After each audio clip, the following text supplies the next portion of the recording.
सभी छात्र छात्राओं को मेरा नमस्कार सलाम नमस्ते। मैं फिर हाजिर हूँ आपकी 10वीं कक्षा की हिंदी की वर्कशीट लेकर। वर्कशीट नंबर हमारी 60 है और तारीख है 25/11/2020। हिंदी में आपको व्याकरण पढ़नी है। पिछली बार भी हमने इसका एक भाग पढ़ा था, छोटा सा हिस्सा जाना था, इसकी परिभाषा जानी थी कि रस वास्तव में होता क्या है। तो हमें जब कोई चीज़ सुनने से, पढ़ने से आनंद प्राप्त होता है, खुशी प्राप्त होती है, अच्छा लगता है, उसी को रस कहा जाता है। जीवन में रस का होना बहुत ज़रूरी है, इसलिए हम खेलते हैं, फिल्में देखते हैं, गाने सुनते हैं, नाचते हैं, घूमने जाते हैं। किस लिए? ताकि जीवन में रस प्राप्त हो सके, आनंद प्राप्त हो सके, खुशी प्राप्त हो सके।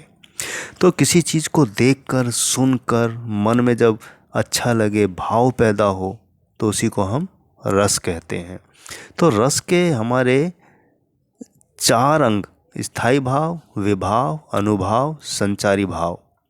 तो स्थायी भाव जो हमने जाना था कि वे भाव हैं जो मन में स्थायी रूप से स्थापित रहते हैं। तो स्थायी भाव, स्थायी का मतलब होता है परमानेंट, यानी कि कुछ भाव ऐसे हैं जो आपके अंदर ऑलरेडी विद्यमान है, फिक्स हैं, वो हट ही नहीं सकते हैं, यानी उनको हम स्थायी भाव कहते हैं, यानी जो हमारे अंदर परमानेंट हैं, स्थायी हैं। तो फिर स्थायी भावों के उद्बोधक कारण को विभाव कहते हैं। अब अगला स्थायी भाव के बाद है विभाव। कि विभाव किसे कहते हैं?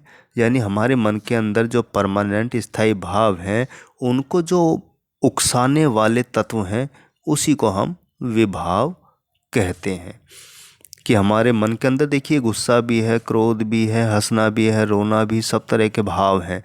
लेकिन जैसे जैसे कंडीशन अप्लाई होती है, वैसा भाव हमारा बाहर आ जाता है। कोई व्यक्ति आपको अपशब्द कहता है, गाली देता है, तो आपको तुरंत गुस्सा आ जाता है। तो यानी वो फीलिंग, अंदर जो स्थायी भाव बैठा हुआ है क्रोध का, वो बाहर आ जाता है। तो स्थायी भावों को जो बाहर लाने का काम करे, वो विभाव कहलाता है। तो विभाव 2 प्रकार के होते हैं, एक आलंबन विभाव और एक उद्दीपन विभाव। तो आज हम जो जानेंगे, अनुभाव और संचारी भाव के बारे में बातचीत करेंगे। तो प्यारे बच्चों, एक बार विभाव को हम और क्लियर कर लेते हैं कि विभाव यानी जो हमारे मन के अंदर की चीज़ों को जगा देते हैं, हमारे भाव को, स्थायी भाव को जगाते हैं, वो विभाव कहलाते हैं। कि मनुष्य के मन में स्थायी भाव पहले से ही होता है, लेकिन वो भाव जो अंदर हैं, वो किसी कारण से जागते हैं, यानी उसके पीछे कोई कारण होता है। जैसे हम एक नया उदाहरण लेते हैं कि कपिल शर्मा का जो शो है, डॉक्टर गुलाटी को देखकर एकदम से हंसी आती है, तो वह हमारे मन में पहले से ही विद्यमान हास, यानी स्थायी भाव जो हंसी है, उसको जगाने का कारण है। क्योंकि डॉक्टर गुलाटी को देखकर एकदम हंसी आ जाती है, क्योंकि उनका रिएक्शन, हाव भाव, चेहरा इस तरह का है कि हमें हंसी आ जाती है। तो स्थायी भाव को जगाने का वो कारण है, इसलिए वह विभाव है। हमने बताया कि आपको कि अंदर जो परमानेंट भाव को जो जगाने का कारण बनता है, वही विभाव कहलाता है।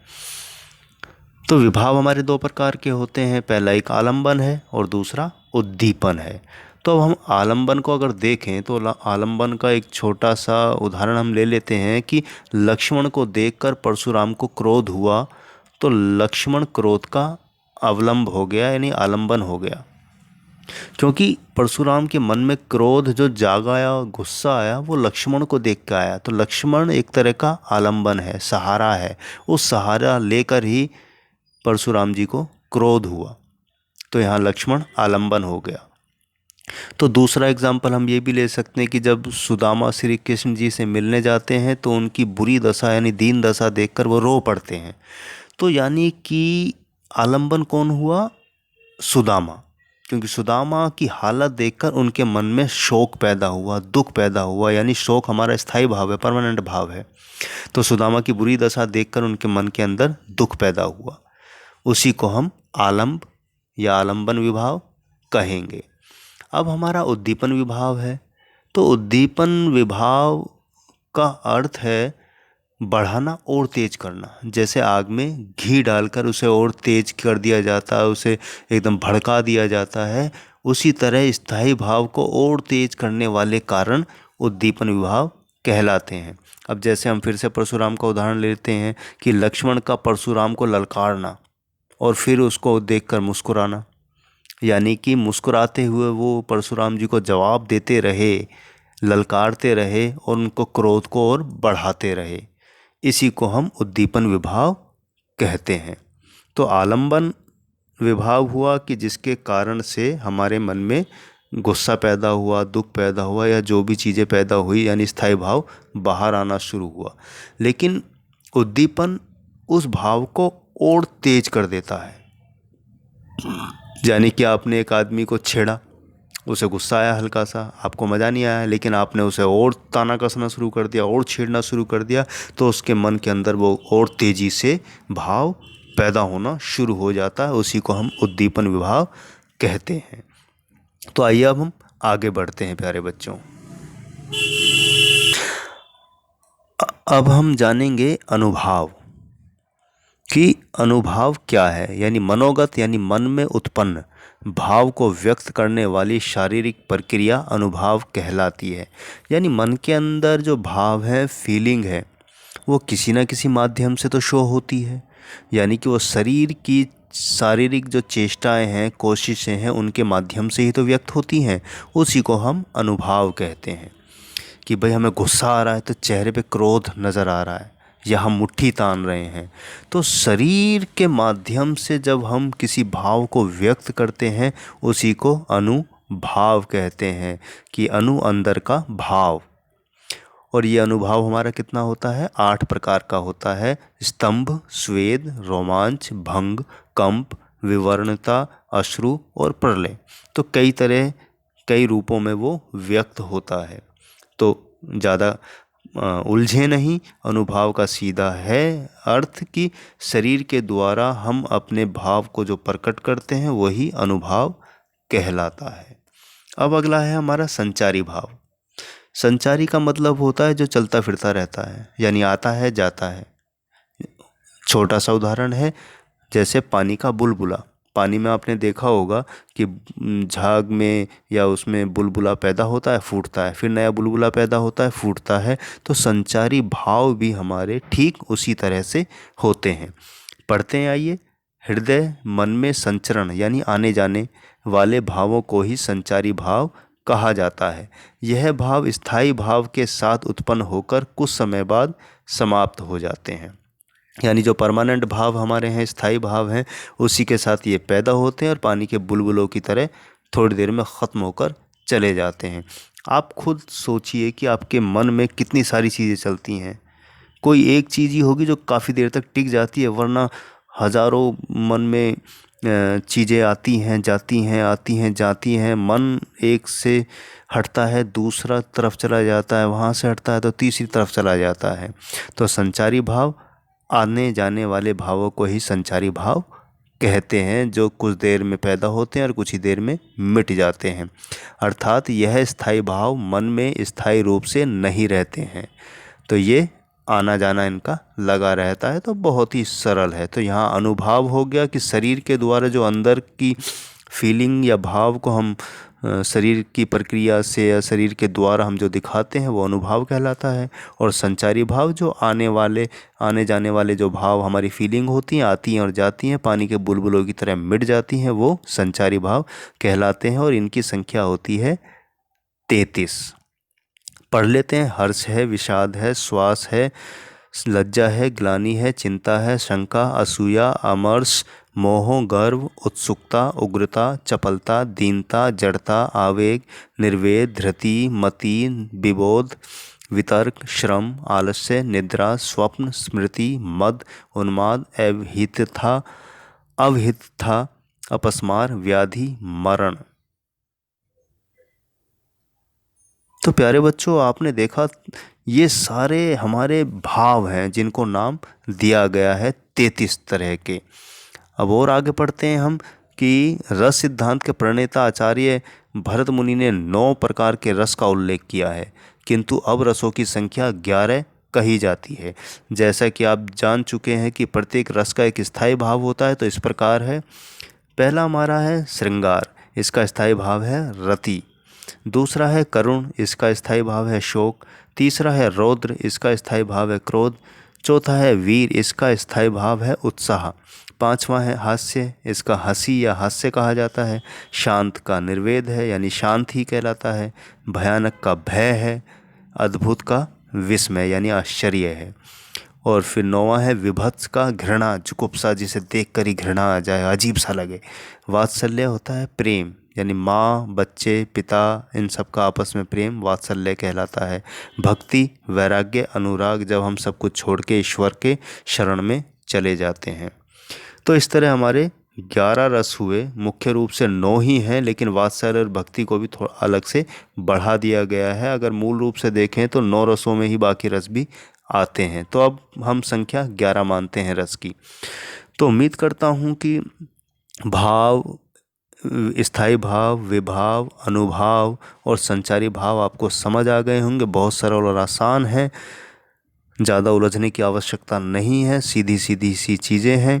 तो आइए हम प्रश्न उत्तर की तरफ बढ़ते हैं। तो पहला प्रश्न हमारा है कि अनुभाव किसे कहा गया है और अनुभावों की संख्या कितनी है। आइए इसका उत्तर देखते हैं।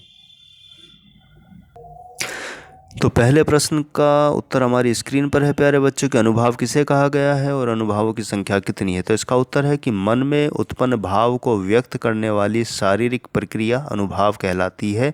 अनुभावों की संख्या 8 है। स्तंभ है, स्वेद है, रोमांच है, भंग, कंप, विवर्णता, अश्रु और प्रलय। मैंने बहुत आसान तरीके से भी आपको बताया था कि शरीर के द्वारा अंदर की जो फीलिंग और भाव को हम दिखाते हैं, शो करते हैं, वही अनुभाव कहलाती है और इसकी संख्या 8 है। आइए बढ़ें दूसरे प्रश्न के उत्तर की तरफ। दूसरे प्रश्न का उत्तर स्क्रीन पर है प्यारे बच्चों, कि संचारी भाव किसे कहा गया है और संचारी भाव की संख्या कितनी है। उत्तर है कि हृदय या मन में आने जाने वाले भावों को ही संचारी भाव कहा जाता है।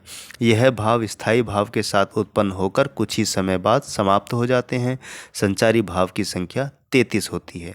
तो प्यारे बच्चों, मैंने बताया कि संचारी मतलब संचरण, यानी आने जाने वाले भाव, यानी वो एक जगह टिकते नहीं है। आपका मन जिस तरीके से लगातार दाएं बाएं भटकता है कि एक विचार आता है दूसरा जाता है, संचारी भाव उसी को कहा जाता है। ये स्थायी भाव के साथ ही पैदा होते हैं और कुछ ही समय में समाप्त हो जाते हैं, ख़त्म हो जाते हैं, और इनकी संख्या है 33। आइए बढ़ें तीसरे प्रश्न की तरफ। तीसरा प्रश्न हमारा स्क्रीन पर है प्यारे बच्चों, कि विभाव किसे कहा गया है और यह कितने प्रकार का होता है। तो उत्तर हमारा है कि भाव को प्रकट करने वाले कारण को विभाव कहते हैं। वे सभी साधन जिनके कारण हमारे मन में भाव उत्पन्न होते हैं उन्हें विभाव कहते हैं। विभाव 2 प्रकार के होते हैं, आलंबन विभाव और उद्दीपन विभाव। तो मैंने बहुत सरल तरीके से बताया था कि स्थायी भाव जो हमारे परमानेंट भाव हैं उसको जो बाहर लाने का काम करते हैं, यानी कि जो कारण है वही विभाव कहा जाता है। क्योंकि अगर हमें गुस्सा आ रहा है तो उसका कोई ना कोई तो कारण होता है, अगर हमें हंसी आ रही है तो उसका भी कोई ना कोई कारण है। मैंने उदाहरण भी दिया आपको कपिल शर्मा शो का, कि डॉक्टर गुलाटी सामने आते हैं, देख के हमें हंसी आ जाती है। तो वो विभाव है, हमारे मन के अंदर के असली भावों को उकसाने का कारण विभाव होता है। इसके 2 प्रकार हैं, आलंबन विभाव और उद्दीपन विभाव। तो आइए बढ़ें चौथे प्रश्न के उत्तर की तरफ।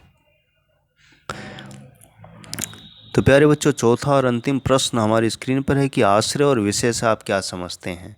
तो उत्तर आश्रय। आश्रय से हमें क्या समझते हैं कि जिस व्यक्ति के मन में स्थायी भाव स्थिर रहता है उसे आश्रय कहते हैं। जैसे श्रृंगार रस में नायक अथवा नायिका दोनों एक दूसरे के आश्रय होते हैं। तो आश्रय वो व्यक्ति है जिसके मन में ऑलरेडी फीलिंग होती है। और विषय किसे कहा जाता है कि जिस व्यक्ति या वस्तु के प्रति आश्रय के मन में प्रेम आदि स्थायी भाव उत्पन्न होता है उसे विषय कहते हैं।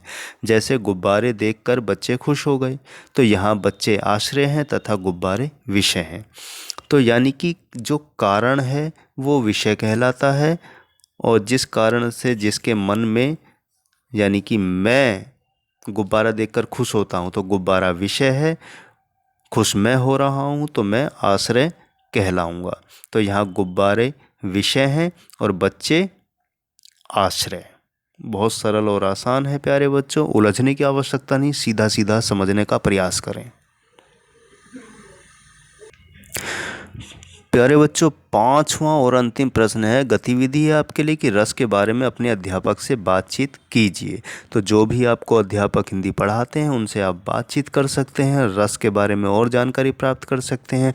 फिर भी आपको किसी प्रकार की कन्फ्यूज़न है या किसी तरह की कोई दिक्कत या परेशानी है, आप कमेंट बॉक्स में लिखकर मुझसे पूछ सकते हैं। आपके सवालों के बहुत अच्छे से जवाब आपको मिलेंगे और नेक्स्ट वीडियो में भी आपको और अच्छे से बताने का प्रयास किया जाएगा। अब मैं लेता हूँ विदा, मिलता हूँ अगली वर्कशीट पर। तब तक के लिए आप अपना ध्यान रखिए, स्वस्थ रहिए, अच्छे रहिए। बहुत बहुत शुभकामनाएं।